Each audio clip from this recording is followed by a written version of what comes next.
Bukan pilihannya. Ada juga yang sudah memilih, tapi ada juga hatinya yang bimbang. Maka dari itu, debat yang akan berlangsung pada hari ini akan menjadi referensi bagi para calon pemilih yang ada di daerah Kabupaten Konawe Utara untuk menetapkan mana pilihan yang mereka pilih nanti pada tanggal 9 Desember 2020. Oleh karena itu, seperti himbauan dari Ketua KPU Konawe Utara, kita berharap pada hari ini ketika calon bupati dan wakil bupati Konawe Utara akan memberikan kemampuan terbaiknya, visi misi terbaiknya, argumen terbaiknya yang akan kita sama-sama saksikan. Dan juga tentunya acara debat pada hari ini kami siarkan secara langsung melalui stasiun TV Sultra, live streaming di YouTube channel resmi KPU Konawe Utara, di Facebook KPU Konawe Utara, serta RRI 96,7 Pro 1 FM. Debat pada hari ini akan diselenggarakan dalam 6 segmen, di mana total durasinya adalah 90 menit. Dan tentunya pada hari ini kita menjalankan debat publik dengan tetap menerapkan protokol kesehatan. Bapak Ibu hadirin sekalian dimanapun Anda berada, inilah dia debat publik calon bupati dan wakil bupati Konawe Utara 2020 dengan tema memajukan daerah dan mewujudkan kesejahteraan masyarakat Konawe Utara.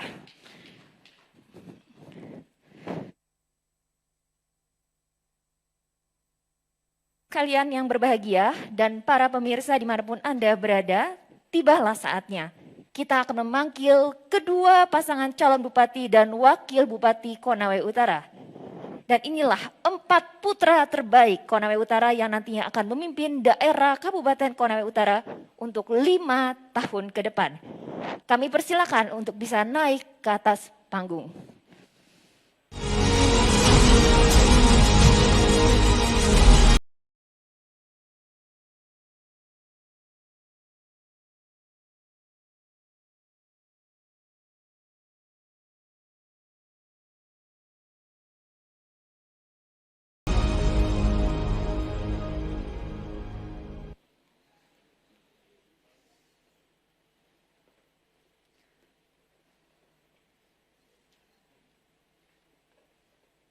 Profil pasangan calon bupati dan wakil bupati Konawe Utara tahun 2020. Pasangan calon nomor urut 1, calon bupati Raup SAG. Calon wakil bupati Iskandar Z. Mekwo SH.MSI. Partai pendukung Partai Amanat Nasional, Partai Kebangkitan Bangsa, dan Partai Hanura. Pasangan calon nomor urut 2, calon bupati Haji Ruksamin. Calon wakil bupati Haji Abu Haira Esos MSI. Partai pendukung Partai Bulan Bintang, PDI Perjuangan, Partai Nasdem, dan Partai Golkar.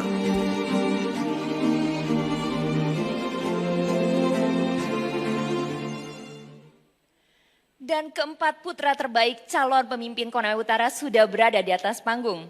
Tentunya rangkaian acara debat hari ini kita juga memiliki peraturan dan tata tertib debat publik.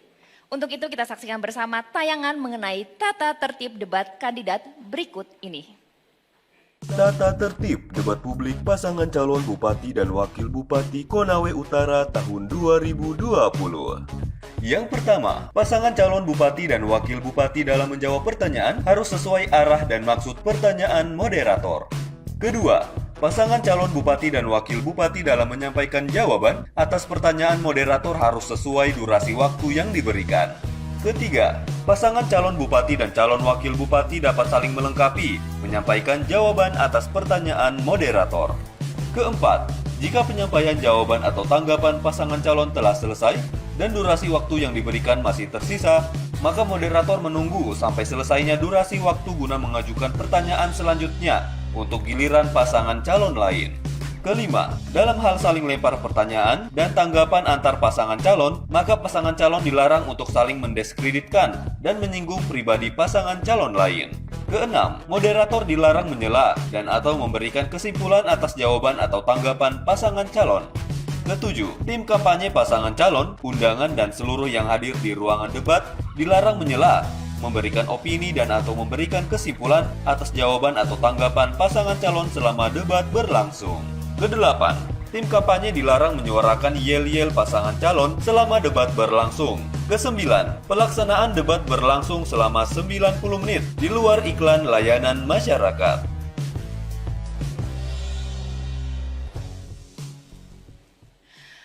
Baiklah hadirin sekalian berbahagia, para pemirsa dimanapun Anda berada, sekarang kita akan memasuki segmen berikutnya, di mana kita akan mendengarkan bersama penyampaian dari kedua paslon yang akan menjabarkan mengenai program kerja serta visi misinya masing-masing sebagai calon bupati dan wakil calon bupati Konawe Utara. Dan dalam penyampaiannya akan diberikan waktu selama 3 menit bagi masing-masing paslon yang akan kita mulai dari calon nomor urut 1. Waktu akan dimulai dari saat Anda berbicara.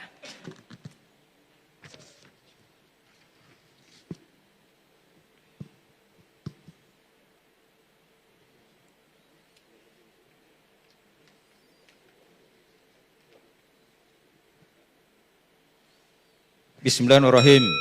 Assalamualaikum warahmatullahi wabarakatuh. Salam, Om Swastiastu, selamat sore dan salam sejahtera bagi kita semua. Alhamdulillah yang kami hormati KPD Konawe Utara bersama seluruh jajarannya, Paslon nomor 2 bersama jajarannya, seluruh hadirin dan pemirsa di rumah yang saya muliakan. Izinkan kami menyampaikan visi misi kami pasangan NKRI dengan durasi waktu yang begitu terbatas, oleh karenanya kami akan menyampaikan kesimpulan dari seluruh rangkaian daripada dokumen visi misi kami. Bapak sekalian, Konawe Utara adalah daerah yang secara geografis memiliki jumlah penduduk yang 64.000 dan luas wilayah adalah 500 km 3 persegi dan daerah yang memiliki potensi sumber daya alam baik di darat maupun di lautan.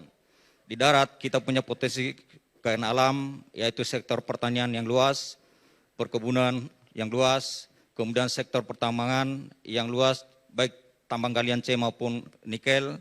Dan di laut kita punya potensi kelautan, maritim, dan wisata. Oleh karenanya, berangkat dari sahabat sekalian, maka kami NKRI memiliki visi itu, Konawe Utara yang mandiri dan religius menuju masyarakat sejahtera. Berangkat dari visi ini, maka kami memiliki 7 misi yang merupakan aktualisasi dari berbagai problem tantangan kita depan, yaitu persoalan pertumbuhan ekonomi, persoalan kemiskinan, dan persoalan lapangan kerja atau pengangguran. Nah, berangkat dari sana, maka kami memiliki misi, 7 misi ini adalah aktualisasi dari problem yang kita hadapi, dan insya Allah kita akan wujudkan sekalian ketika masyarakat Konawe Utara memberikan daulat kepada kami untuk membangun Konawe Utara ke depan, maka misi dan visi ini kami akan salurkan melalui program-program. Yang pertama, 2 urusan wajib kita yaitu urusan pendidikan dan kesehatan, dan 3 program unggulan kita adalah pertanian dari artian luas, UKM dan pariwisata, dan 4 program sektor penunjang birokrasi, sektor sosial dan jaminan sosial dan infrastruktur.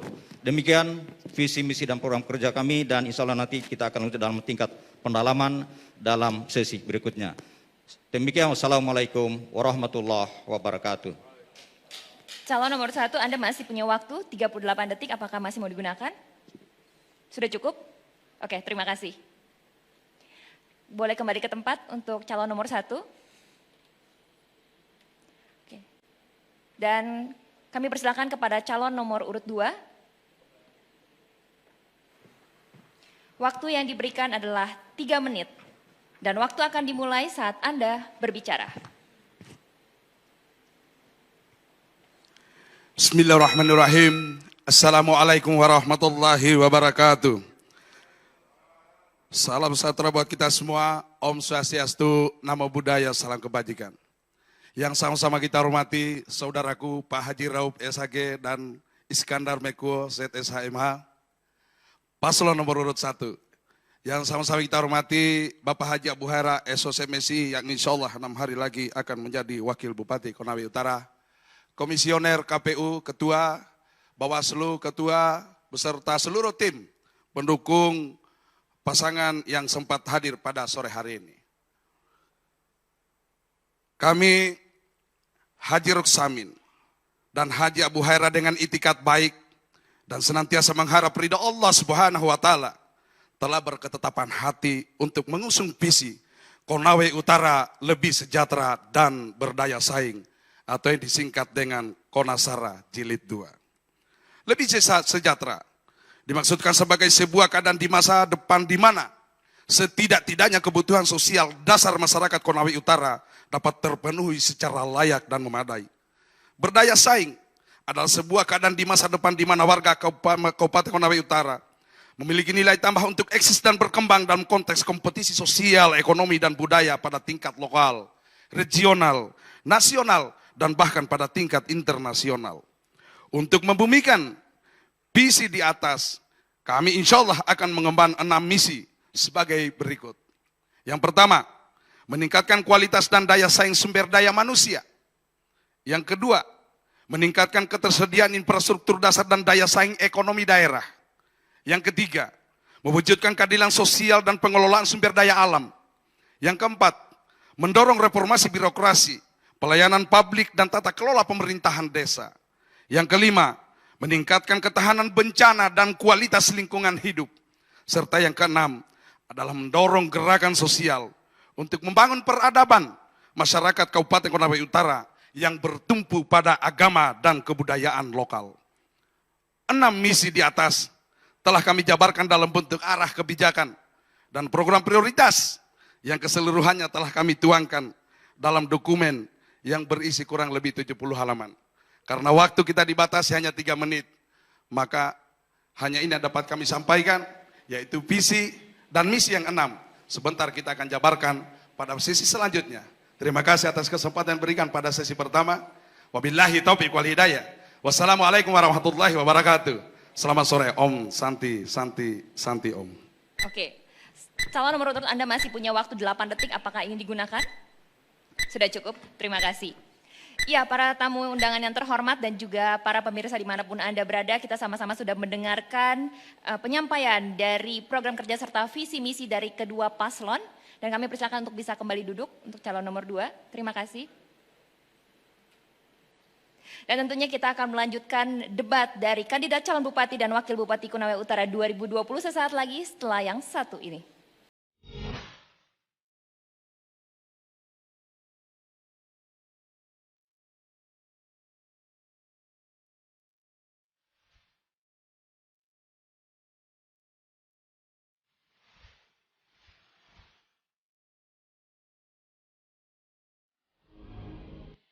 Ya, para tamu undangan yang terhormat dan juga pemirsa dimanapun Anda berada, balik di debat kandidat calon Bupati dan Wakil Bupati Konawe Utara 2020. Dan Anda masih menyaksikan debat yang sangat menarik pada hari ini, dan di segmen ini nantinya para pasangan calon akan menjawab sejumlah pertanyaan yang berkaitan dengan visi dan misi masing-masing pasangan calon dari panelis.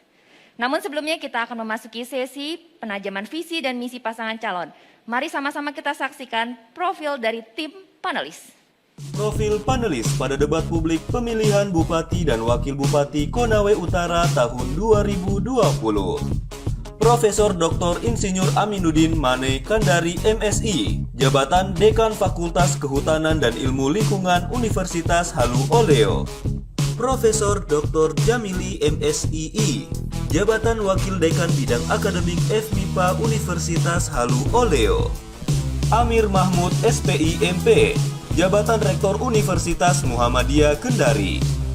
Dr. Saifuddin MSI, jabatan Sekretaris Lembaga Pengembangan dan Penjamin Mutu Pendidikan Universitas Halu Oleo. Dr. Arifai SHMH, jabatan dosen tetap Fakultas Hukum Universitas Muhammadiyah Kendari dan praktisi hukum.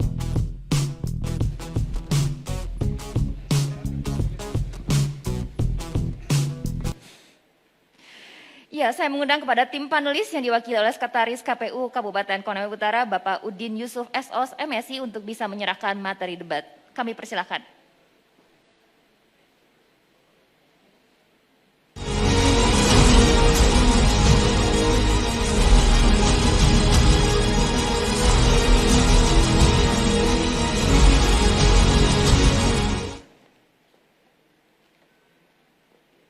Ini segmen.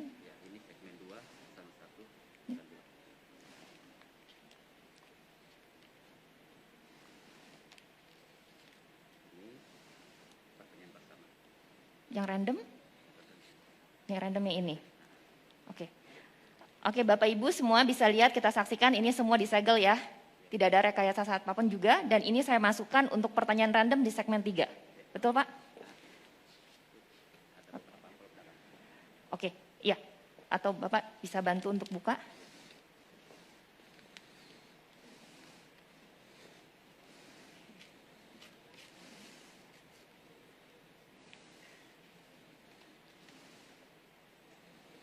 Oke. Sah ya semuanya ya? Oke, baik. Terima kasih Pak.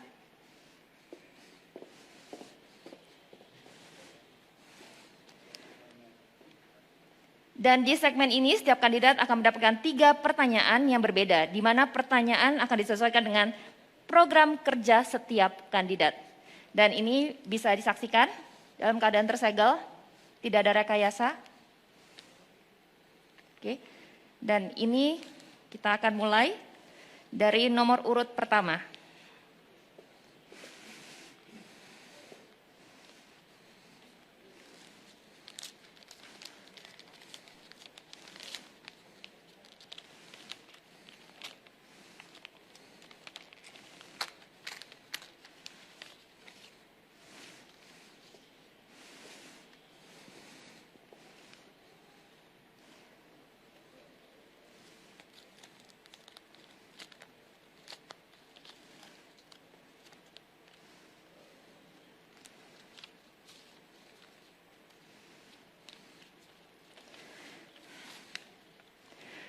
Baik, kita mulai dari nomor urut pertama. Boleh berdiri. Waktu yang diberikan adalah 2 menit, dimulai dari saat Anda berbicara. Pertanyaannya adalah, mengenai sistem ekonomi kerakyatan adalah salah satu bidang yang akan saudara kembangkan. Pertanyaannya, seandainya saudara terpilih, program konkret apa yang akan saudara lakukan untuk mewujudkan pada masa dan pasca pandemi COVID-19? Baik, terima kasih seluruh pemirsa dan hadirin yang saya muliakan. Salah satu program unggulan kami ke depan yaitu sektor UMKM. Nah, kita tahu bahwa kondisi negara kita hari ini adalah kita mendalami namanya pandemi COVID. Nah, sekarang kita masuk tahap pemulihan pasca COVID ini, meskipun secara nasional pertumbuhan perkembangan COVID hari ini belum menunjukkan tanda-tanda akan ada berakhir. Akan tetapi paling tidak di era kami nanti kalau mendapat amanat dari rakyat Konawe Utara untuk melakukan rehabilitasi daripada pasca COVID itu adalah mendorong usaha-usaha ekonomi mikro sebagai basis perekonomian rakyat di masa yang akan datang, di mana kita harus mendorong politik anggaran ke depan. Bahwa sektor UKM harus kita gerakkan, kan mereka adalah merupakan pionir perekonomian di kampung-kampung kita yang harus kita bangkitkan di masa akan datang setelah pandemi COVID ini, di mana setelah COVID ini terjadi masa stagnan diakibatkan oleh terbatas ruang gerak dan akses untuk melakukan usaha di bidang ekonomi UKM ini, sehingga Bapak sekalian insya Allah ke depan kami berkomitmen untuk mendorong politik anggaran agar kita bisa tumbuh subur kembali daripada para pelaku ekonomi UKM di masa yang akan datang. Selain itu bahwa secara umum juga insya Allah kita akan mendorong politik anggaran pada sektor-sektor publik yang selama ini mengalami pelambatan pertumbuhan ekonomi akibat daripada pandemi COVID itu sendiri, misalnya pada sektor-sektor pertanian kita, perkebunan kita, perikanan kelautan kita, dan sektor-sektor lain termasuk misalnya oleh sekalian pendidikan dan kesehatan juga mengalami gangguan akibat daripada pandemi COVID ini. Di sektor pendidikan sekalian tentu nanti kita akan melakukan subsidi daripada salah satu sektor pendidikan, yaitu khususnya para mahasiswa kita sekarang mengalami kendala khusus belajar online, maka daerah harus memberikan subsidi kepada mereka untuk mendapatkan pendidikan Oke, yang baik. waktu habis. Terima kasih untuk calon nomor urut 1, bisa kembali. Dan bisa disaksikan ini masih dalam keadaan segel. Untuk paslon nomor 2.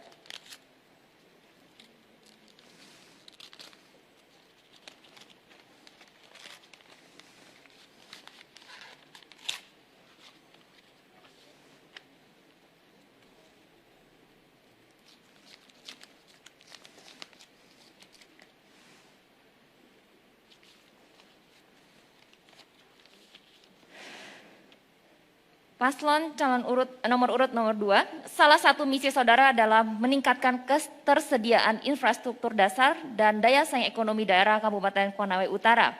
Pertanyaannya adalah, seandainya saudara terpilih, program konkret apa yang akan saudara lakukan untuk mewujudkan pada masa dan pasca pandemi COVID-19? Waktu 2 menit dimulai ketika Anda berbicara. Bismillahirrahmanirrahim. Assalamualaikum warahmatullahi wabarakatuh. Terima kasih atas pertanyaannya, yaitu mengenai meningkatkan ketersediaan infrastruktur dasar dan daya saing ekonomi daerah. Saya sudah melakukan. Infrastruktur dasar tersebut adalah jalanan, baik jalan pertanian, jalan-jalan produksi sudah kita buat. Kondisinya yang baik saat sekarang ini sudah 78,9%, minus 2020 tahun ini karena COVID sehingga tidak dapat kita pembangunan. Yang kedua, air minum alhamdulillah sudah 92% sudah teraliri sampai ke masyarakat. Dan yang paling fantastis adalah listrik. Listrik masih ada 5 kelurahan, 44 desa, dan 4 kecamatan yang sama sekali belum menikmati kemerdekaan khususnya listrik. Di masa saya dan Pak Rauf telah kami lakukan, telah kita aliri, dan pakan gratis untuk masyarakat. Saat sekarang ini infrastruktur dasar tersebut 3, alhamdulillah tinggal kita selesaikan di masa saya dan Pak Abu Haira melanjutkan kepemimpinan untuk periode kedua. Apa yang akan kita lakukan selanjutnya? Tinggal bagaimana ekonomi kita perbaiki. Sektor kita ada pertanian, perikanan, dan kelautan. Bahkan UMKM yang sudah saya buat itu 257, yang saat sekarang ini sudah siap. Bahkan kita sudah bantu di masa pandemik. Tinggal bagaimana kita dorong, bantu mereka dana, kita kemudian siapkan dengan pelatihan melalui BLK, yang kemudian habis itu kita siapkan dana, dan bagaimana pemerintah memfasilitasi pasarnya nanti. Di mana era pandemi COVID ini dengan segala keterbatasan, tapi semua menjadi dekat, serba online bisa kita lakukan. Tinggal infrastruktur dasarnya lagi yang perlu kita siapkan, yaitu sistem informasi untuk masyarakat. Makasih. Assalamualaikum warahmatullahi wabarakatuh. Masih ada sisa waktu 5 detik, apakah ini digunakan? Oke, waktunya habis. Terima kasih. Bisa kembali ke tempat dan saya persilakan untuk calon nomor urut 1 untuk pertanyaan kedua.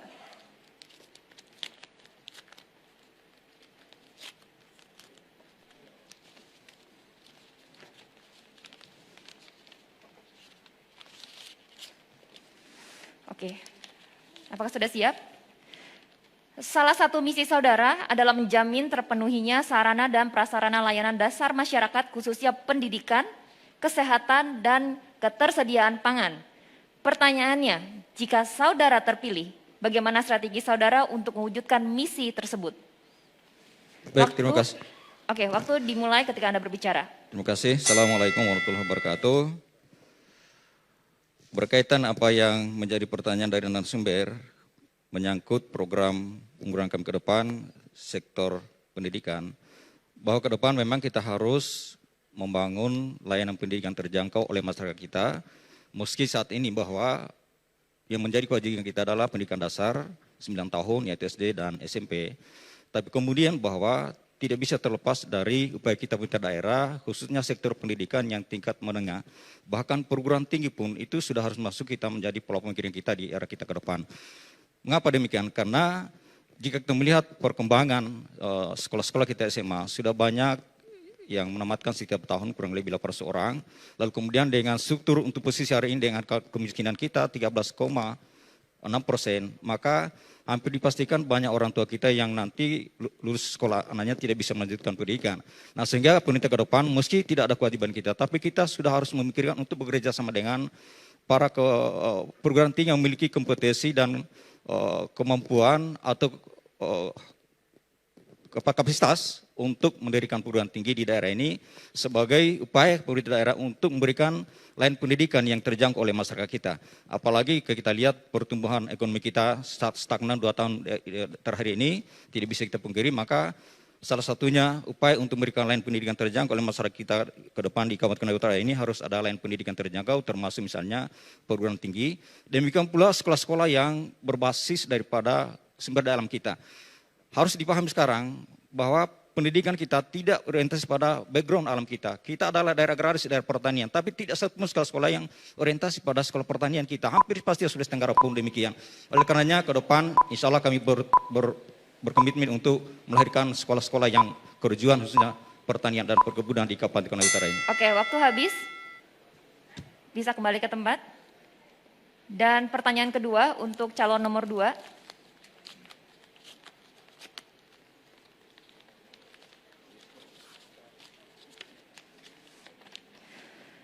Meningkatkan kualitas dan daya saing sumber daya manusia Kabupaten Konawe Utara adalah salah satu misi saudara.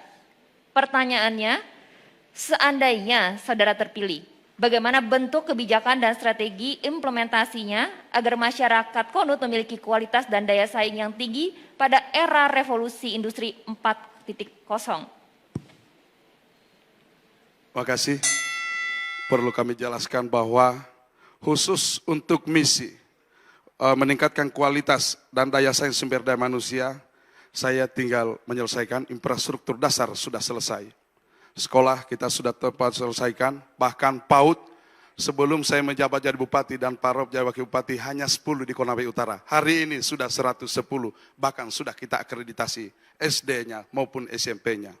Ke depan ini yang harus kita tampilkan, bahwa tidak bisa kita pungkiri untuk tes CPNS pun menjadi ASN pun itu sekarang tinggal dirinya, masyarakat itu sendiri dan Tuhan yang tahu kelulusannya. Artinya apa? Bagaimana kesiapan dirinya untuk bagaimana memperbaiki sumber dayanya pada saat tes sehingga dia bisa bersaing. Entah ASN atau dimanapun, ini hanya salah satu contoh. Nah, jika kita tidak dorong dia dengan sebaik-baiknya, maka saya yakin dan percaya Kabupaten Konawe Utara pasti akan tertinggal. 2.963 mahasiswa yang saat sekarang ini kami bantu, mulai dari 2015 sampai dengan 2019 itu yang tersebar di 66 sekolah tinggi universitas di 59 jurusan. Bahkan terakhir kami mengiring 10 orang yang terbaik dari Konawe Utara ke negeri Cina untuk pendidikan kedokteran. Bahkan ada yang kami kerjasamakan dengan salah satu universitas di Unaha. Saat sekarang ini sudah 80 orang, itu gratis untuk agroindustri. Itu semua adalah bagian daripada kami mempersiapkan. Insya Allah saya yakin, di bawah kepemimpinan Konasara Jilid 2 Ruksamin Abu Haira ke depan, Konawe Utara sudah kami siapkan. Besok insya Allah akan banyak yang wisuda dari Kabupaten Konawe Utara. Itu tidak terlepas, mohon maaf saya harus katakan saya dan Pak Rob, bahwa kami sudah memulai sumber daya ini. Tinggal bagaimana saya dan Pak Haji Abu Haira melanjutkan pada periode selanjutnya. Demikian, Assalamualaikum warahmatullahi wabarakatuh. Masih ada sisa waktu, apakah ingin digunakan? Oke, baik. Terima kasih, boleh kembali. Dan inilah pertanyaan ketiga untuk nomor urut 1.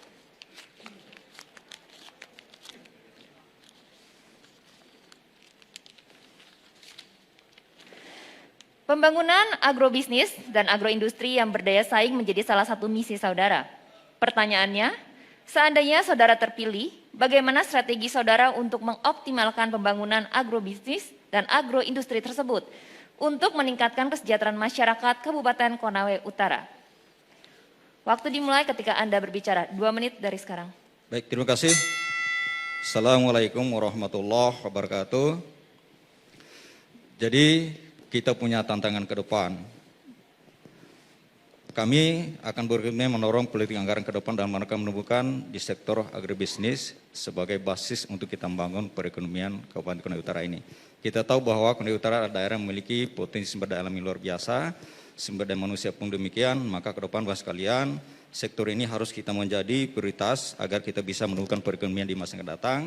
Karena tanpa kita gerakan perekonomian kita dalam sektor agrobisnis kita, maka ini juga menjadi hambatan kita ke depan. Nah, ada peluang kita Bapak sekalian, khususnya untuk mendorong agrobisnis kita ke depan.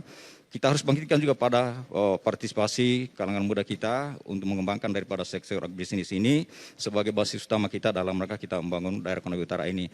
Kami meyakini bahwa di era kita ke depan, jika kita dorong politik anggaran yang maksimal, maka kita bisa tingkatkan untuk pembangunan pada sektor agrobisnis ini. Mungkin dari Pak Wak silakan menambahkan.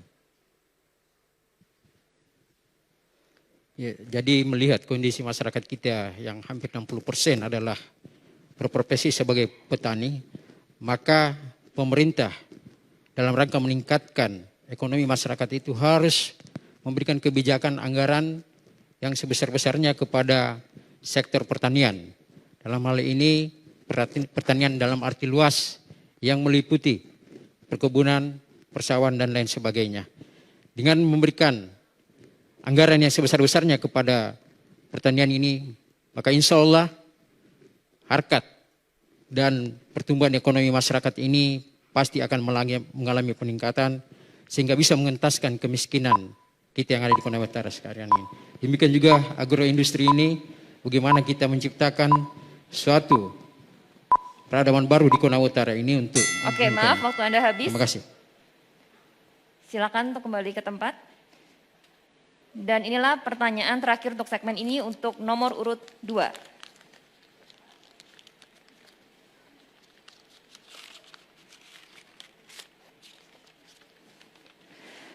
Pengelolaan sumber daya alam adalah salah satu misi saudara. Pertanyaannya, seandainya saudara terpilih, bagaimana strategi saudara untuk mengoptimalkan sumber daya alam untuk meningkatkan kesejahteraan masyarakat Kabupaten Konawe Utara? Terima kasih. Kabupaten Konawe Utara terkenal kaya akan ikannya, lautnya, sektor pertanian, perkebunan, pertambangan, dan yang tak kalah penting adalah pariwisata.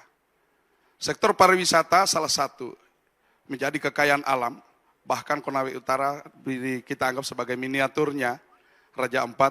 Mungkin Mbak boleh ke sana besok, bisa diantar oleh Ketua KPU. Saya dan Parop sudah memulai dengan namanya Segitiga Berlian. Ada Tanjung Taipa, Air Panas Wawolesea, dan Pulau Labengki. Itu insya Allah dokumen sudah selesai. Tinggal bagaimana kita menyiapkan perangkatnya, kita mempermudah perizinan, karena dari Pemda tidak bisa untuk bagaimana sekuat tenaga pun pasti akan terjadi perlambatan untuk kita.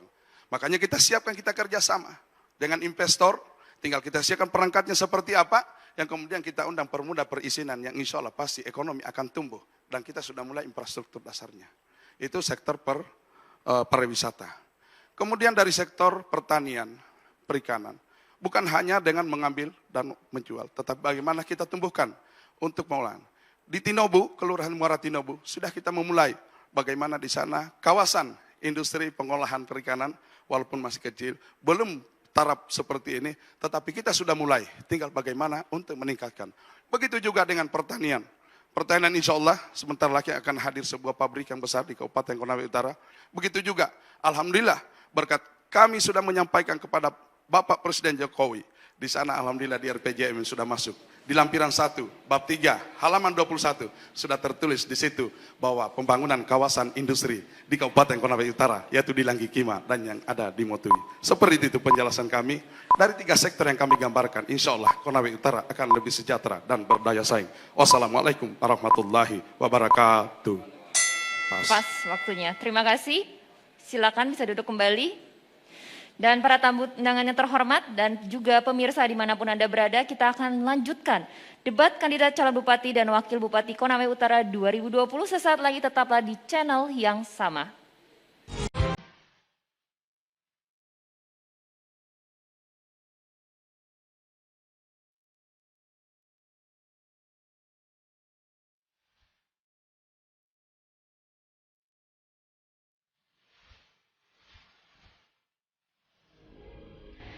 Ya pemirsa dimanapun Anda berada dan para tamu undangan yang terhormat, saat ini kita memasuki segmen ketiga di mana para paslon akan menjawab pertanyaan terkait dengan tema debat.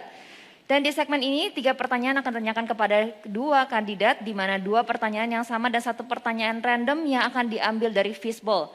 Pertanyaan terkait dengan tema debat sore ini dan waktu yang akan diberikan masing-masing adalah 2 menit. Kita akan membuka, bisa disaksikan, masih disegel, ya tidak ada rekayasa. Ini adalah pertanyaan bersama dan akan dimulai dari calon nomor 2.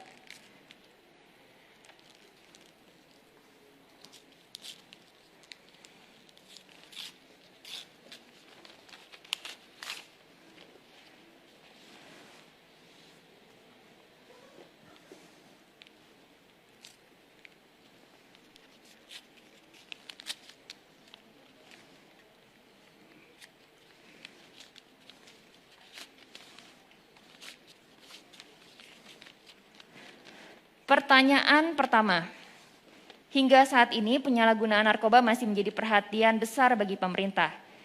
Jika terpilih nanti, langkah strategis apa yang akan saudara lakukan dalam menanggulangi penyalahgunaan narkoba di Kabupaten Konawe Utara, khususnya di kalangan generasi muda sebagai penerus bangsa?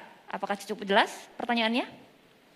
Silakan, Anda waktunya adalah 2 menit dimulai dari Anda berbicara. Terima kasih. Perlu kami jelaskan bahwa sampai saat sekarang ini, lembaga vertikal yang menangani khusus untuk narkoba, penyalahgunaan narkoba atau BNN, belum ada di Kabupaten Konawe Utara. Kita masih bernaung dengan BNN yang ada di Kota Kendari. Langkah pertama yang harus kita ambil adalah bagaimana berkoordinasi pertama dengan BNN. Yang kedua, bagaimana berkoordinasi dengan pihak TNI atau kepolisian atau lembaga negara yang memang menangani khusus untuk itu, yang kemudian bagaimana kita bersinergi untuk bagaimana agar narkoba tersebut tidak masuk ke daerah kita atau tidak disalahgunakan oleh orang-orang yang tidak bertanggung jawab. Tapi ada hal langkah yang paling penting, adalah bagaimana kita sebagai pemerintah daerah yang kemudian kita berada di garis paling terdepan untuk bagaimana kita menyiapkan sosialisasi. Tapi untuk langkah sosialisasi tersebut, itu harus kita siapkan dulu yang namanya pengembangan sumber daya manusia. Terkait dengan misi pertama kami, karena orang bisa saja memakai karena dia tidak paham. Tidak paham dengan akibatnya, tidak paham dengan akibatnya tadi yang saya sampaikan, sehingga kadangkala ia tidak paham, kemudian dia menggunakan. Awalnya coba-coba, tapi insya Allah ke depan kita akan lakukan sosialisasi. Kita akan bekerja sama dengan TNI, Polri, dan lembaga vertikal lainnya. Kemudian kita siapkan anggarannya, kemudian bagaimana kita. Insya Allah kalau pendidikannya tinggi, bagus akhlaknya, bagus agamanya, tidak akan mungkin dia akan pakai narkoba. Hanya orang-orang yang tidak punya iman dan rendah pendidikan mungkin, tetapi kemudian yang masih ekonomi yang masih ini, sehingga mereka bisa mempergunakan seperti itu. Insya Allah bersama pasti kita akan bisa berantas yang namanya narkoba di Kabupaten Konawe Utara. Demikian. Oke, Made, masih ada sisa waktu? Cukup? Oke, baik. Terima kasih. Bisa kembali duduk. Dan untuk calon nomor urut 1. Sekali lagi saya bacakan pertanyaannya. Hingga saat ini penyalahgunaan narkoba masih menjadi perhatian besar bagi pemerintah.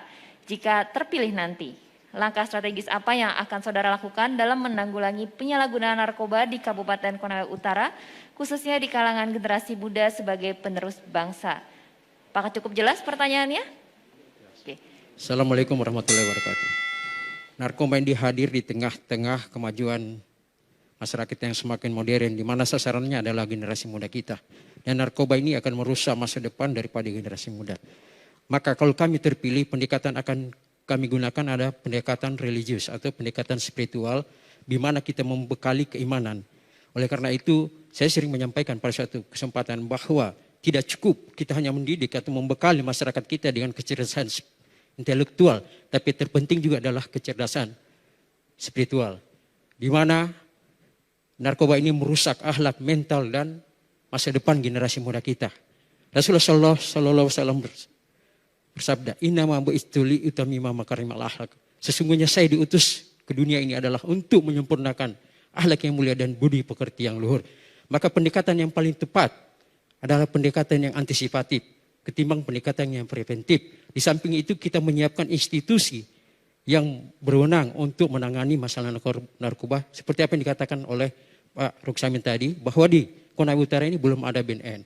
Ya, kenapa tidak? kita siapkan BNN sebagai lembaga yang berwenang untuk menangani tersebut. Sambil kita mendidik mental, akhlak dan spiritual generasi muda kita sehingga tidak menjadi generasi muda yang abal-abalan. Saya kira demikian. Terima kasih. Masih ada sisa waktu, ingin ditambahkan? Ya, saya kira ini tantangan kita semua ke depan bahwa narkoba sudah seperti ibarat sayur mayur dijual di pasaran, di terbuka, dan dari waktu ke waktu generasi muda kita begitu banyak terserat, dan termasuk di Konawe Utara ini ada beberapa daerah sasaran daripada pengedaran dari narkoba, misalnya Langgi Kima, termasuk Andua ini sebagai tempat-tempat peredaran dari narkoba, termasuk di perbatasan di wilayah Konawe, di mana di sana ada industri, sehingga memang ke depan harus ada struktur organisasi yang lebih kepenting lagi untuk lahir sebagai pengenang daripada narkoba di Kabupaten Konawe Utara ini. Oke, waktu Anda habis. Terima kasih. Dan kita akan menuju ke pertanyaan yang sama untuk pertanyaan kedua. Calon nomor urut 2 bisa bersiap-siap.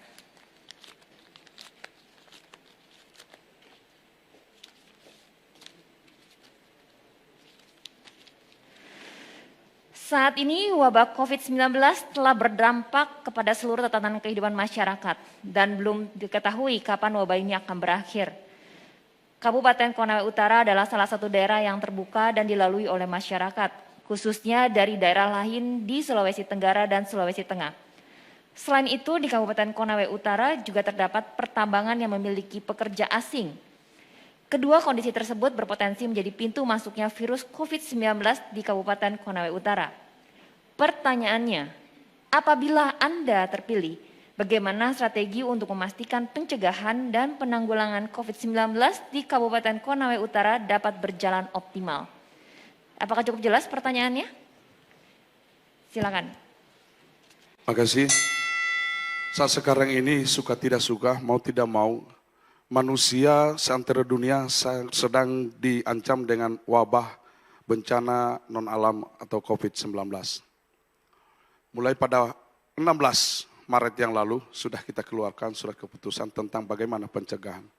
Pencegahan COVID-19 bukan hanya satu pihak saja, tetapi harus betul-betul terlaksana secara keseluruhan. Berdasarkan peraturan Menteri Dalam Negeri nomor 1 tahun 2020, ada 3 hal pokok yang harus dilakukan, yaitu bagaimana penanganan kesehatan, kemudian yang kedua bagaimana penanganan dampak ekonomi, serta yang ketiga adalah penanganan sosial atau safety net, jaring sosial tersebut. Nah, langkah tersebut harus kita lakukan. Pertama, kesehatan. Kita siapkan dulu infrastrukturnya. Infrastruktur bagaimana pada saat ketika orang kena, kemudian bagaimana cara mengobatinya, bagaimana cara kemudian sampai tingkat ketika terjadi kematian seperti apa. Kemudian yang kedua bagaimana sosialisasinya. Sosialisasinya ini kita sampaikan apa semua, spanduk-spanduk, pesan-pesan moral seperti apa, supaya terus melakukan yang namanya memakai masker, menjaga jarak, dan yang kemudian memakai masker, menjaga jarak, kemudian senantiasa mencuci tangan. Nah, kita juga harus berkoordinasi dengan pihak Prokopinda. Dalam hal ini dalam gugus tugas kita fungsikan perangkan. Baik dari laut maupun lewat darat, siapapun yang akan masuk harus melalui yang namanya protokol kesehatan. Itu dulu perangkatnya yang harus kita siapkan. Bagaimana protokol kesehatan yang ketika seseorang mau lewat laut dalam pertambangan, mau lewat darat seperti apa, bahkan dulu Konawe Utara sudah pernah kita tutup, tidak boleh masuk kalau bukan orang Konawe Utara atau tidak punya rapid test. Assalamualaikum warahmatullahi wabarakatuh. Silakan kembali. Dan kami persilakan kepada calon nomor urut 1 untuk pertanyaan yang sama, saya ulangi. Saat ini wabah COVID-19 telah berdampak kepada seluruh tatanan kehidupan masyarakat dan belum diketahui kapan wabah ini akan berakhir. Kabupaten Konawe Utara adalah salah satu daerah yang terbuka dan dilalui oleh masyarakat, khususnya dari daerah lain di Sulawesi Tenggara dan Sulawesi Tengah. Selain itu, di Kabupaten Konawe Utara juga terdapat pertambangan yang memiliki pekerja asing. Kedua kondisi tersebut berpotensi menjadi pintu masuknya virus COVID-19 di Kabupaten Konawe Utara. Pertanyaannya, apabila saudara terpilih, bagaimana strategi untuk memastikan pencegahan dan penanggulangan COVID-19 di Kabupaten Konawe Utara dapat berjalan optimal? Apakah cukup jelas? Baik, terima kasih. Assalamualaikum warahmatullahi wabarakatuh. COVID adalah salah satu wabah penyakit yang melanda dunia saat ini dan berdampak seluruh masyarakat dunia ini termasuk Korea Utara juga merupakan bagian tidak terpisahkan dari masyarakat berdampak daripada COVID. Oleh karenanya, Bapak sekalian, ke depan jika kami mendapat amanah dari rakyat Korea Utara untuk menanggulangi pada COVID ini, yang pertama tentu harus ada gugus COVID yang memang seperti yang sudah dibentuk oleh pemerintah daerah selama ini sebagai organisasi yang bertanggung jawab langsung dalam rangka penanganan COVID ini. Meski kita mengakui bahwa COVID ini adalah penyakit yang datang secara dunia dan kita semua bertanggung jawab, tidak hanya pemerintah daerah tapi seluruh elemen masyarakat ikut bertanggung jawab dalam rangka penanganan COVID ini, termasuk kalangan TNI dan Polri, kemudian Basnas, kemudian elemen masyarakat lain yang harus bertanggung jawab. Oleh karenanya yang paling utama ke depan adalah pemerintah daerah harus membentuk struktur dalamnya dan juga tentu adalah politik anggaran ke depan. Tapi harus memang dari sisi anggaran ini juga harus kita melihat secara lokal bagaimana tingkat kebutuhan masyarakat berkaitan dengan penanganan COVID ini agar kita tidak melakukan hal-hal yang tidak sesuai dengan kepentingan kita. Nah, di Korea Utara ini saya pikir apa yang sudah dilakukan oleh pemerintah yang sekarang untuk menangani COVID ini saya kira sudah strategi, tapi ke depan juga tentu kita lihat bagaimana tingkat perkembangan dari COVID ini, apakah ada fluktuasi menurun atau meningkat, sehingga itu menjadi bahan kajian kita untuk dalam rangka penanganan COVID ini, sehingga bisa kita tanggulangi dan tangani dan dalam rangka untuk proses pencegahan, karena kita ini adalah daerah lintasan seperti disampaikan tadi moderator, bisa wilayah laut, bisa darat, bisa melintasi orang di Korea Utara ini, sehingga kita perlu langkah-langkah strategi untuk pencegahan daripada penyebaran daripada COVID ini sebagai penyakit yang sangat ditakutkan oleh dunia saat ini. Demikian, wassalamualaikum warahmatullahi wabarakatuh. Oke. Terima kasih. Dan sekarang kita akan sama-sama untuk bisa mengambil pertanyaan random. Nomor urut 1 dan nomor urut 2 bisa sama-sama menuju ke fishbowl.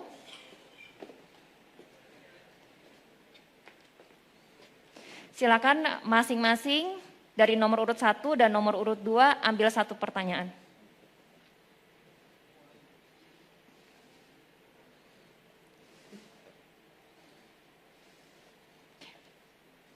Terima kasih. Boleh kembali ke tempat? Tidak, ini nomor urut 2. Oke.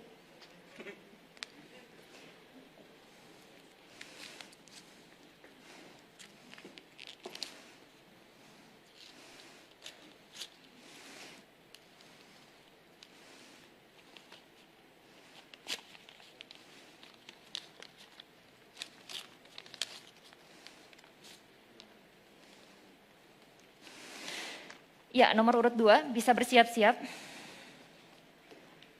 Pertanyaan yang dipilih adalah, pada salah satu misi yang akan dilakukan untuk mensejahterakan masyarakat Kabupaten Konawe Utara adalah ketersediaan pangan. Diketahui saat ini fenomena pemanasan global dan perubahan iklim menjadi masalah utama yang mengancam ketersediaan pangan di dunia.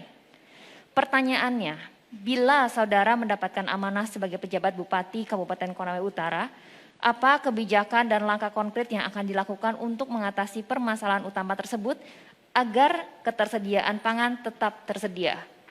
Apakah cukup jelas?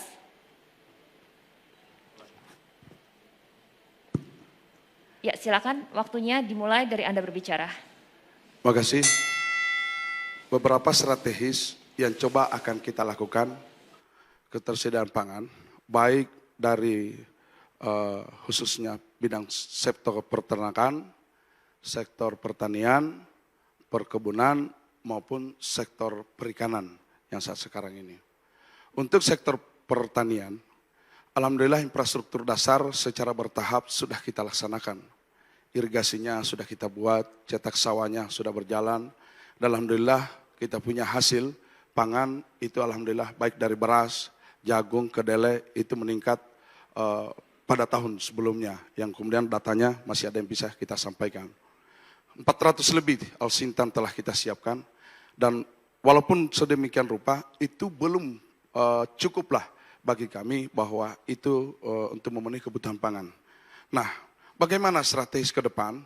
Ada beberapa hal yang coba kita lakukan, kegiatan-kegiatan khususnya kebijakannya di bidang pertanian, itu masih sering disalahmanfaatkan oleh oknum-oknum tertentu. Contohnya misalnya hand traktor atau John Deere yang kita siapkan malah justru dimanfaatkan bukan untuk mengolah sawah. Ke depan kita akan membentuk yang namanya Garda Tani.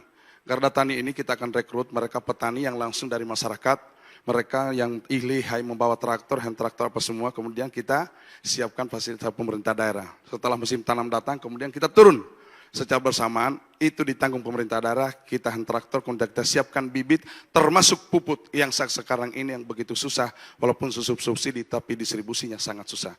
Ini kita akan siapkan gratis buat warga, setelah diluku warga tinggal menanam. Artinya dengan proses seperti ini, saya yakin dan percaya pasti akan mampu untuk menaikkan kita punya sektor pangan di Kabupaten Konawe.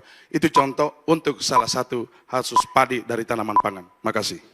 Pas waktunya, terima kasih. Silakan duduk kembali. Dan calon nomor urut 1 bisa bersiap-siap.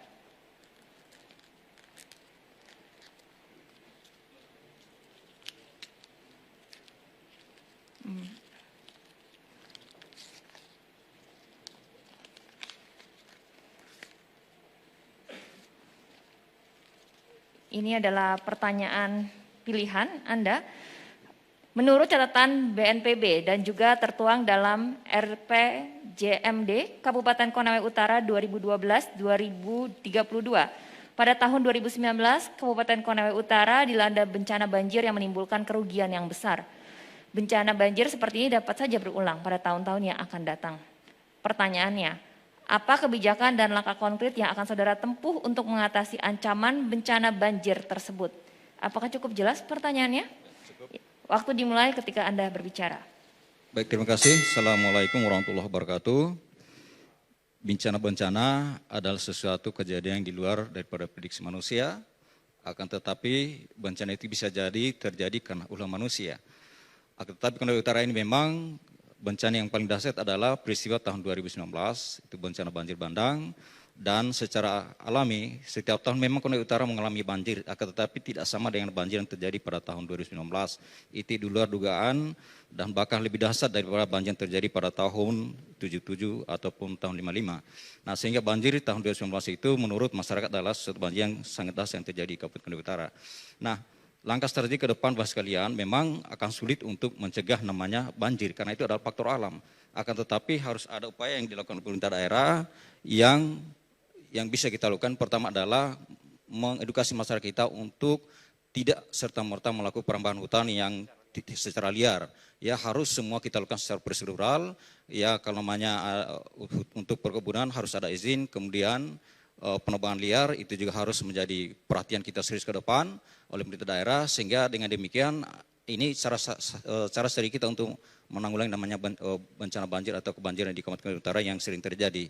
Nah, hal lain juga sekalian bahwa peristiwa banjir ini memang harus ada kita lakukan ke depan untuk melakukan antisipasi masyarakat kita siaga, sering terjadi dengan menghitung waktu yang sering terjadi, misalnya banjir itu terjadi di bulan berapa, sehingga masyarakat harus siaga. Ya, sehingga ketika terjadi banjir, maka masyarakat pastikan dalam posisi aman. Memang Konawe Utara ini berdasarkan peristiwa 2011 kita sudah relokasi semua masyarakat sementara berada di Huntara, dan ini juga komitmen ke depan siapapun terpilih Huntap harus menjadi perhatian kita serius untuk mengantisipasi daripada bencana banjir yang terjadi di Konawe Utara tahun 2019 ini. Demikian, wassalamualaikum warahmatullahi wabarakatuh.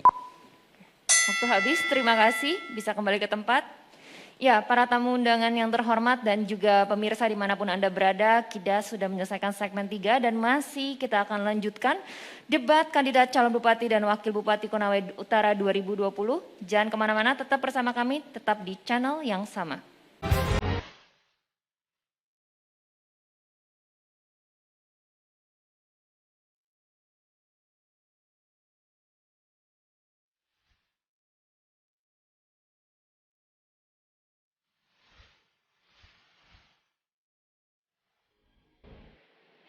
Ya pemirsa, masih bersama kami di debat kandidat calon bupati dan wakil bupati Konawe Utara 2020. Dan terima kasih tetap bersama kami. Dan di segmen ini, segmen keempat, kita akan sama-sama menyaksikan para paslon nantinya akan saling bertanya dan menanggapi. Dan kita akan mulai sesuai dengan nomor urut paslon dan dipersilakan semua paslon untuk bisa berdiri. Aturan untuk segmen ini adalah 30 detik untuk bertanya, 1,5 menit untuk menjawab, 1 menit untuk menanggapi, dan 1 menit menanggapi kembali. Apakah cukup jelas? Dan kita akan mulai dari nomor urut paslon 1. Silakan. Ya, bebas. Dan waktu dimulai ketika Anda berbicara. Assalamualaikum warahmatullahi wabarakatuh. Terkait kondisi wilayah kita daerah Konawe Utara yang tidak terlepas dari COVID-19, saya ingin bertanya tentang kemarin realisasi penggunaan anggaran yang besarnya 59 miliar lebih.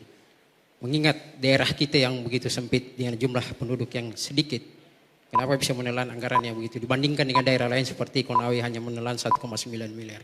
Kemudian terkait dengan alat cinta tadi yang diketahui bahwa disalahgunakan, bagaimana Maaf, upaya kita untuk waktunya menangani? habis. Terima kasih. Bisa ditanggapi nomor urut 2. Waktunya 1,5 menit.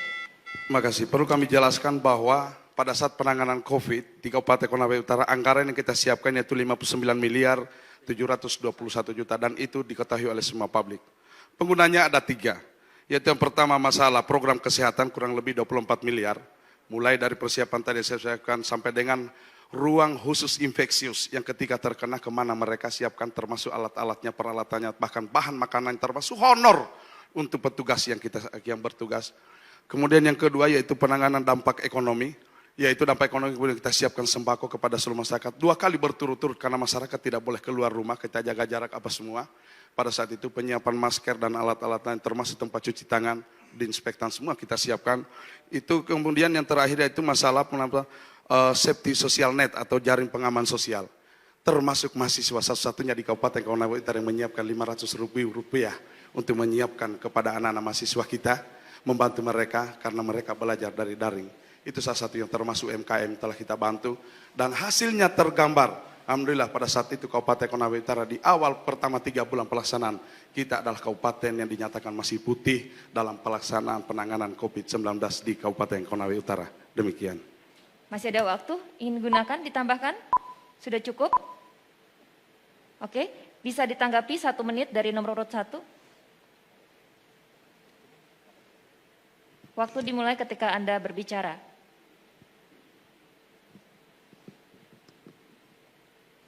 Ya, terima kasih atas jawabannya. Yang saya pertanyakan tadi itu mengenai alokasi penggunaan anggaran yang sudah mencapai 100%. Artinya kalau kita melihat kenyataan yang terjadi di lapangan ini bahwa daerah Konawe Utara ini adalah daerah yang zona hijau, tetapi justru posisi zona hijau ini menyerap anggaran yang begitu besar dibandingkan daerah lain yang seperti misalnya Konawe yang statusnya adalah zona merah, di samping luas wilayahnya begitu luas dan jumlah penduduknya yang begitu besar, hanya menelan anggaran 1,9 miliar dan juga menyiapkan kendaraan swab yang begitu di swab langsung keluar hasilnya. Kenapa Konawe Utara dengan kondisi anggaran yang seperti itu besarnya tidak bisa menyiapkan alat-alat seperti kendaraan dan lain sebagainya. Kemudian penggunaan masker, ya masker ini ya saya kira tidak semua masyarakat yang mendapatkan ini. Jadi saya kira begitu. Terima kasih. Oke, masih ada sisa waktu, ingin ditambahkan? Nomor urut 1? Sudah cukup? Oke, dan diberikan waktu 1 menit menanggapi kembali untuk nomor urut 2. Kita tidak pernah mengukur berapa anggaran yang kita pergunakan. Yang jelasnya dari proses penganggarannya, perencanaannya, sampai pelaksananya, itu terlaksana secara transparan dan akuntabilitas. Terhadap apa metode penggunaannya, saya kira ada badan khusus yang dipercayakan oleh negara untuk memeriksa. Tapi satu hal yang harus kita lihat, bahwa langkah apapun harus kita lakukan untuk menyelamatkan nyawa masyarakat Kabupaten Konawe Utara. Itu dulu yang harus kita lakukan. Jadi kita jaga pintu masuknya seperti apa, kemudian bagaimana kita siapkan bahan makanan, semua tanpa melihat status sosial, agama, dan apa semua kita bagikan bahan makanan. Termasuk UMKM yang kemudian kita bantu, semua ada. Mengenai masalah besarannya, kita lihat kalau Konawe misalnya yang Bapak ambil contoh tadi, hari ini berapa yang positif. Bandingkan dengan Kabupaten Konawe Utara yang 3 bulan pertama masih putih, tidak ada yang positif Bapak Ibu sekalian. Saya kira seperti itu. Kita lihat bukan outputnya, tapi outcome-nya. Makasih. Assalamualaikum warahmatullahi wabarakatuh. Oke, waktu habis. Terima kasih dan saya sekarang memberikan kesempatan kepada nomor urut 2 untuk bisa bertanya kepada nomor urut 1. Sekali lagi saya ingatkan 30 detik untuk bertanya, 1,5 menit untuk menjawab, 1 menit untuk menanggapi dan 1 menit menanggapi kembali. Silakan waktu dimulai ketika Anda berbicara. Bismillahirrahmanirrahim. Assalamualaikum warahmatullahi wabarakatuh. Konawe Utara adalah salah satu daerah yang rawan banjir. Kemudian wilayahnya wilayah pertambangan dan memungkinkan akan terjadi erosi. Pertanyaan saya, dalam visi misinya tidak satupun yang menyoroti masalah pertambangan di Konawe Utara. Anda masih ada punya waktu? Itu termasuk dengan penanganan banjir. Oke, silakan nomor urut 1 untuk menanggapi. Baik, terima kasih. Assalamualaikum warahmatullahi wabarakatuh. Jadi kalau kita cermati secara sama, di program kami ada yang namanya program penunjang jaminan sosial. Jaminan sosial ini masuk kelompok daripada penanganan banjir.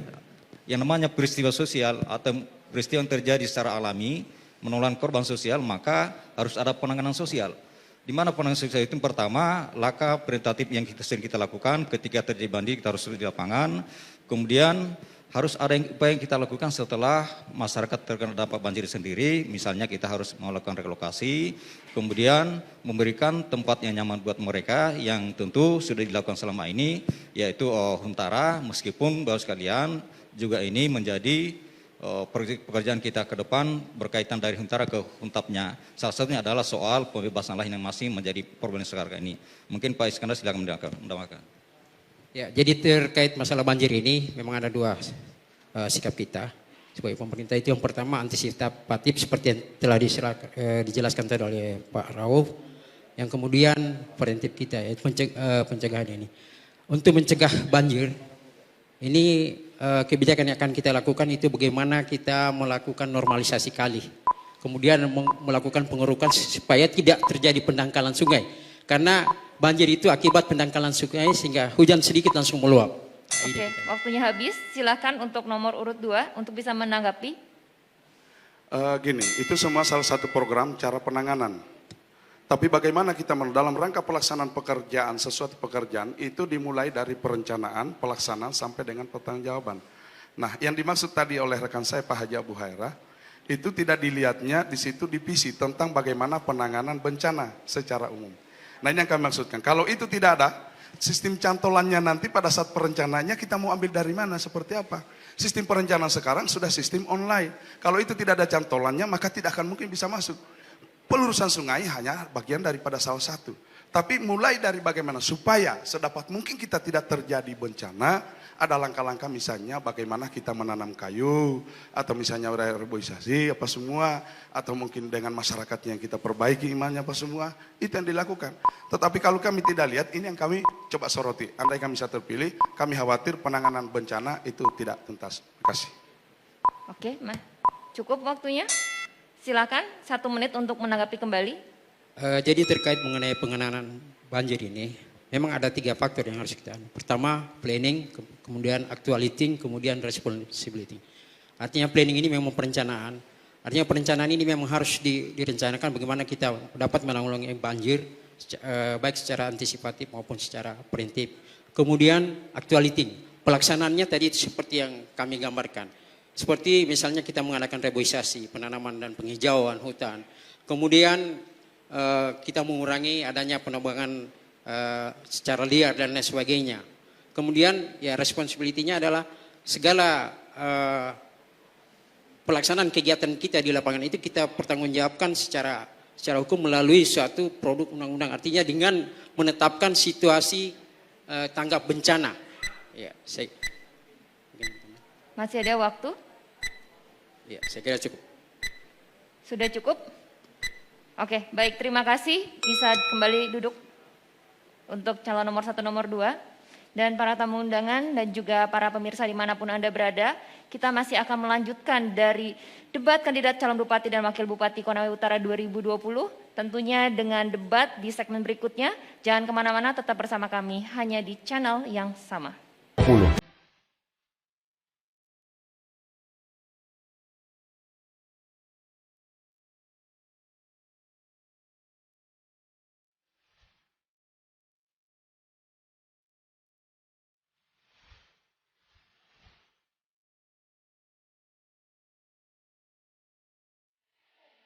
Ya pemirsa, baik lagi debat kandidat calon Bupati dan Wakil Bupati Konawe Utara 2020. Terima kasih masih setia bersama kami di channel yang sama dan sekarang kita akan memasuki segmen kelima. Dan kami memohon kepada calon nomor 1 dan nomor 2 untuk bisa berdiri. Di segmen ini kembali bersama kita akan melakukan saling bertanya dan menanggapi. Saya ulangi sekali lagi peraturannya, 30 detik untuk bertanya, 1,5 menit untuk menjawab, 1 menit untuk menanggapi, dan 1 menit menanggapi kembali. Dan kali ini saya persilakan untuk calon nomor urut 2 untuk bertanya kepada calon nomor urut 1. Makasih. Saya akan bertanya pada misi nomor 6 yang saudara calon nomor urut 1 sodorkan, yaitu memperbaiki tatanan kehidupan politik yang dinamis dan bermartabat. Secara kasuistik saya ingin menanyakan kepada saudara, seandainya ada misalnya saudara salah satu calon yang kemudian mengusir calon lain pada saat akan berkampanye, apakah ini salah satu misi yang dimaksud atau seperti apa implementasinya? Oke, waktu habis, silakan untuk menanggapi. Baik, terima kasih. Assalamualaikum warahmatullahi wabarakatuh. Menanggapi pertanyaan dari paslon nomor 2 berkaitan memperbaiki tatanan kehidupan politik.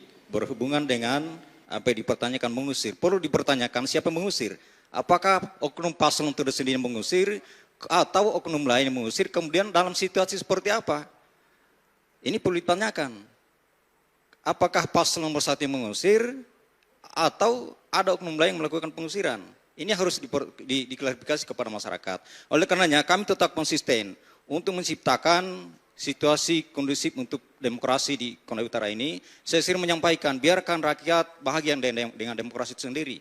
Biarkan rakyat bahagia dengan pilihan sendiri. Tidak usah kita melakukan intimidasi ya atau cara-cara politik yang kemudian membuat rakyat kita tidak dinamis, ada kondusif, dan kami NKRI berkomitmen untuk menciptakan situasi politik Konawe Utara agar kondusif dan dinamis, dan kita biarkan rakyat memilih pilihannya sendiri, berangkat daripada nurani sendiri. Kasus apa yang disampaikan tadi, itu sama sekali kami oknum calon tidak pernah melakukan, tidak pernah ada menyampaikan kepada pihak manapun, dan perlu ditinjau kembali terkait pengusiran itu seperti apa persoalannya. Apakah calon atau tim atau ada oknum lain melakukan pengusiran, dan kenapa harus dilakukan pengusiran itu? Karena ada masa kampanye kita, ada sonasi kampanye kita yang harus kita waktunya habis. Tepat ya sekalian. Silakan untuk nomor urut 2 untuk bisa menanggapi. 1 menit waktunya, dimulai Anda berbicara. Makasih. Jadi tidak perlu kita tersinggung secara berlebihan. Saya hanya mencontohkan, andaikan misalnya terjadi pasangan salah satu pasangan calon yang kemudian dia mengusir tim yang lain yang akan tidur di sana. Atau misalnya salah satu contoh yang kemudian tidak mau memilih kita, yang akhirnya kemudian misalnya tempat bekerja diputuskan secara sepihak hubungan kerja, kemudian dipecat, disuruh bayar utang. Atau bahkan misalnya ada yang dipukul, oknum driver tersebut memukul misalnya oknum yang lain. Ini mohon maaf, ini hanya contoh kasuistik, andaikan terjadi. Yang kemudian Bapak menjadi bupati, wakil bupati, kalau terjadi misalnya, langkah-langkahnya seperti apa? Itu yang kami pertanyakan. Karena apa? Masa kampanye ini adalah bukan hanya menawarkan program, tetapi bagaimana kita bersosialisasi. Kami meminjam tadi Pak Iskandar bahwa kita harus bilisan maupun kita sampaikan secara kampanye secara lisan maupun bilisan seperti itu. Makasih. Oke, silakan untuk nomor 1 menanggapi. Ya, prinsipnya kami dari paslon 1 tetap konsisten untuk menjaga stabilitas negara daerah kita dalam situasi politik saat ini. Oleh karenanya kami tetap menyerukan seluruh tim relawan kami bahwa berkaitan dengan situasi politik saat ini harus betul-betul kita menciptakan suasana kondusif, jangan kita provokatif maupun mudah terprovokasi oleh pihak-pihak lain yang sengaja untuk menciptakan situasi tidak kondusif di Kabupaten Konawe Utara ini. Kami jujur konsisten untuk tetap bagaimana menciptakan iklim demokrasi kita yang sehat, ya, iklim politik kita yang sehat, dan iklim pilkada yang sehat, dan kita ingin berpolitik sehat dan kemudian kita melahirkan pemimpin yang elegan berdasarkan pilihan masyarakat Konawe Utara ini tanpa ada tekanan dari pihak manapun, dan mereka bisa melakukan hak demokrasinya sendiri secara jujur dan sehat bagi sekalian. Demikian. Oke, terima kasih. Waktunya masih ada tersisa? Oke, habis. Ya, sekarang saya memberikan kesempatan untuk nomor urut 1 untuk melemparkan pertanyaan kepada nomor urut 2. Apakah sudah siap? Waktunya saya ingatkan 30 detik untuk bertanya, 1,5 menit untuk menjawab, 1 menit untuk menanggapi, dan 1 menit menanggapi kembali. Silakan. Baik, terima kasih. Saya ingin bertanya kepada paslon nomor 2 berkaitan di visi dan misinya bahwa tidak satupun yang menyentuh soal isu kabupaten atau ibu kota kita ini. Kita tahu persis bahwa ibu kota ini adalah ikon kita semua. Ya, wajah Kabupaten Konawe Utara ada di ibu kota kita ini, radius dari Tangguluri sampai Banggarema dan Nonowia. Tapi di visi misi saudara tidak mencantumkan itu. Oke, Terima kasih. waktunya habis. Silakan untuk ditanggapi. Terima kasih. Memang di visi dan misi tidak tersirat secara langsung.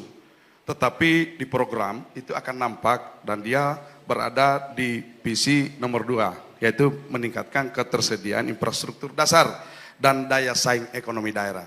Ini yang kemudian infrastruktur yang kemudian kita akan siapkan dalam rangka membangun ibu kota yang ada saat sekarang ini, termasuk infrastrukturnya yang dalam rangka bagaimana menunjang agar kita bisa berdaya saing ke depan, seperti itu.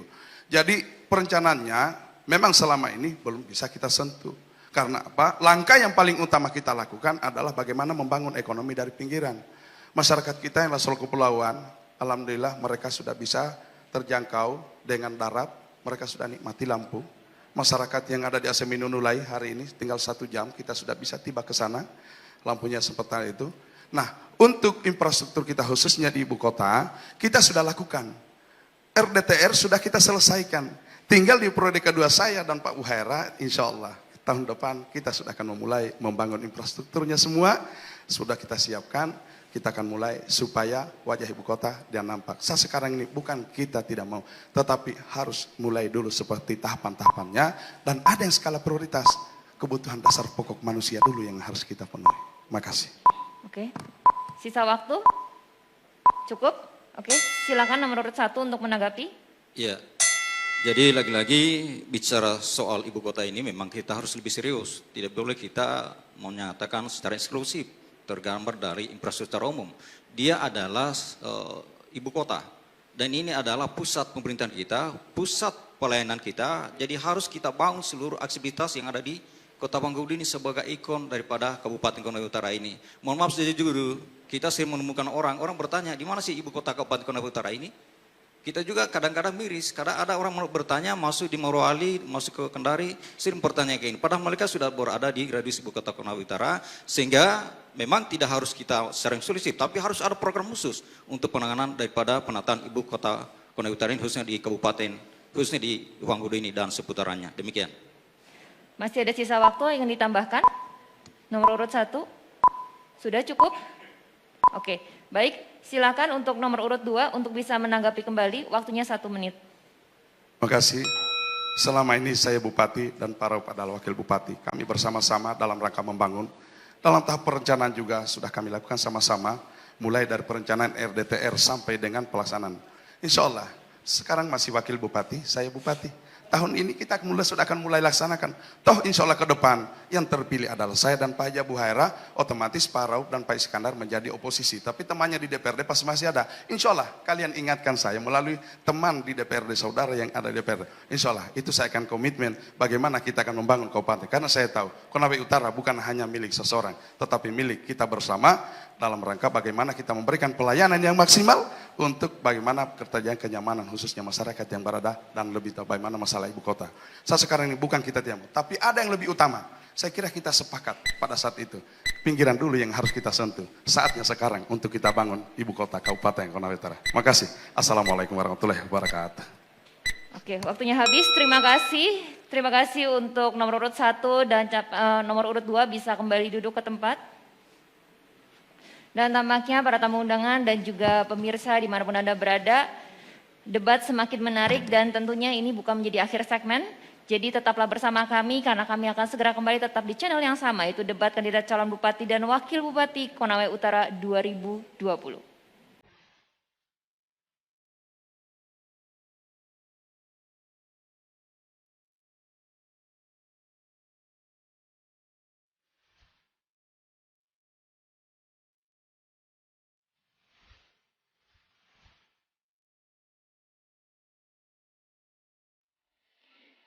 Ya pemirsa, dimanapun Anda berada dan juga para tamu undangan yang terhormat, tidak terasa kita sudah sampai di segmen terakhir debat kandidat calon bupati dan wakil bupati Konawe Utara 2020.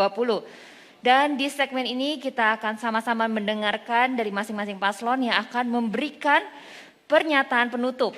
Dan akan dimulai dari paslon nomor urut 1. Kami persilakan untuk paslon nomor urut 1. Dan waktu yang diberikan masing-masing adalah 3 menit dimulai dari berbicara. Assalamualaikum warahmatullahi wabarakatuh. Generasi muda adalah agents of change. Generasi masa depan. Young generation have to build the characters. How to build the characters? There are one purpose. Satu perpatah. There is not delightful, memorite, and endageous moment.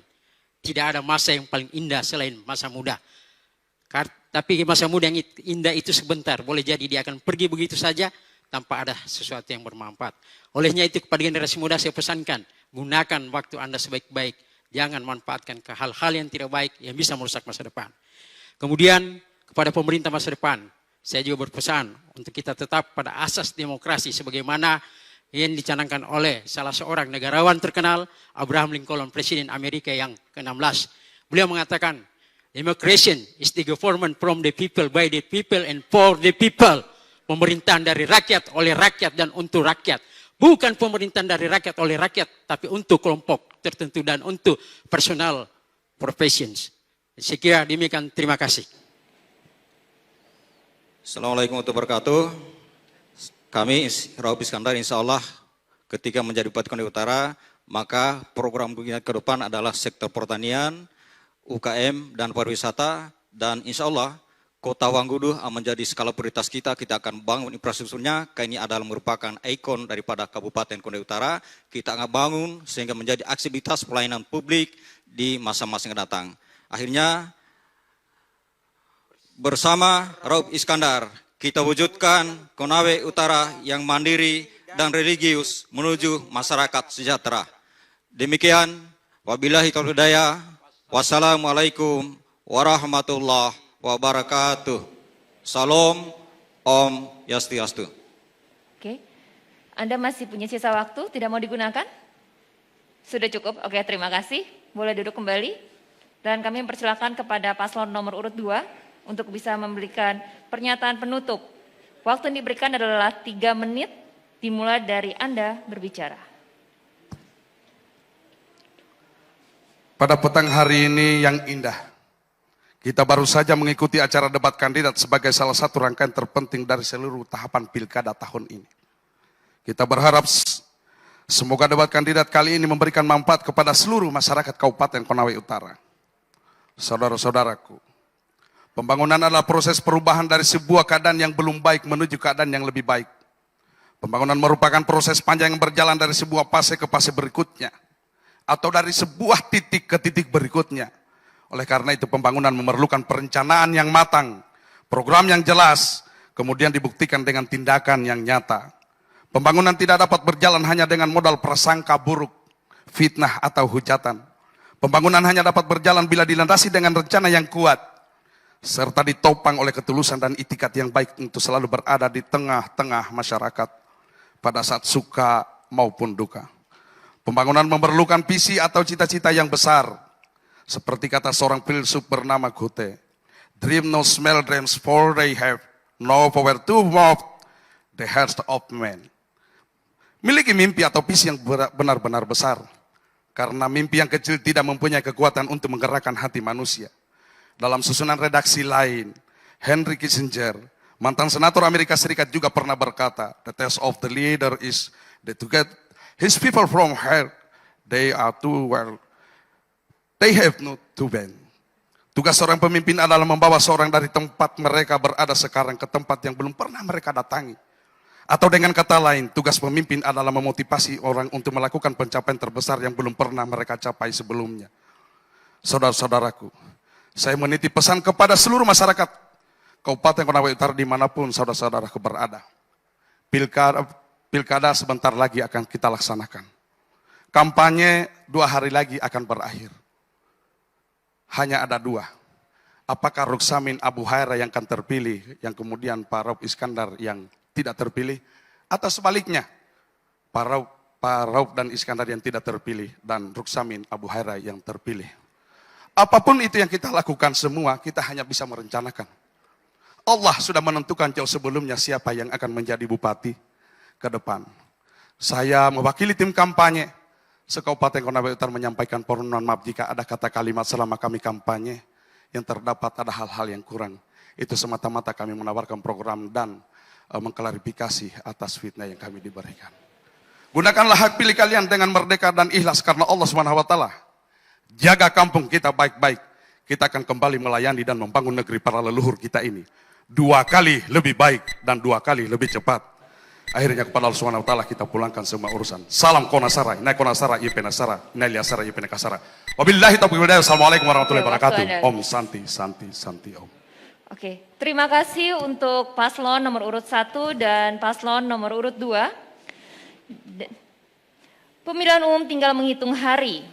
Pastikan Anda menjadi bagian dari pesta demokrasi pada 9 Desember 2020 untuk memilih putra terbaik yang akan memimpin kabupaten tercinta ini.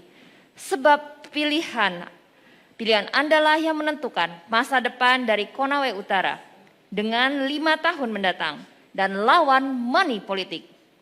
Saya Agustin Ramli beserta seluruh tim yang bertugas pada hari ini mohon pamit undur diri. Sampai jumpa.